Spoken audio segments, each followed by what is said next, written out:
Sistem pemerintahan presidensial. Negara republik menganut sistem ini. Sistem yang memilih kekuasaan eksekutif lewat pemilihan umum. Pada sistem ini, rakyatlah yang memilih siapa presidennya. Nantinya, presiden akan menjalankan perannya sebagai kepala negara sekaligus kepala pemerintahan, memiliki kewenangan memilih dan mengangkat pejabat-pejabat pemerintahan. Presiden juga mendapatkan jaminan konstitusi sehubungan kewenangannya dalam bidang legislatif.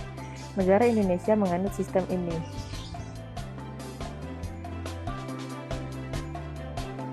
Sistem pemerintahan parlementer. Di sistem ini, parlemennya memegang peranan yang sangat penting. Perdana Menteri dipilih dan diangkat oleh parlementer. Demikian pula, sebaliknya parlemen bisa memberhentikan dengan cara memberikan statement mosi tidak percaya.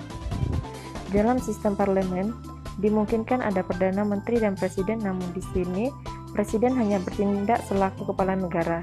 Negara Jepang, Malaysia, dan Belanda adalah negara-negara yang memegang sistem ini. Sistem pemerintahan campuran. Sistem campuran pada hakikatnya merupakan bentuk variasi dari sistem pemerintahan parlementer dan sistem pemerintahan presidensil. Hal ini disebabkan situasi dan kondisi yang berbeda, sehingga melahirkan bentuk-bentuk semuanya.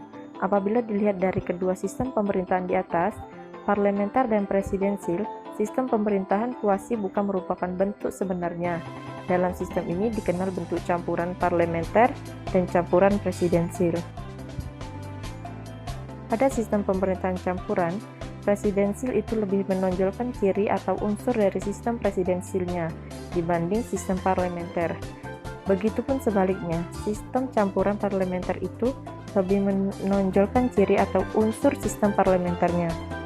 Sistem pemerintahan campuran ini merupakan kombinasi atau campuran dari sistem pemerintahan presidensial dan parlementer, ditandai dengan adanya presiden sebagai kepala negara dan perdana menteri sebagai kepala pemerintahan. Contoh negara yang menggunakan sistem pemerintahan campuran yaitu Perancis.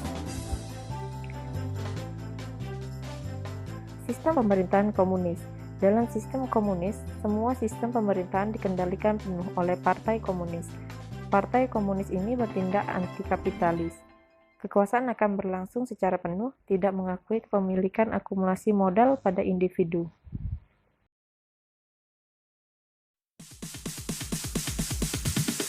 Sorry, it's DJ.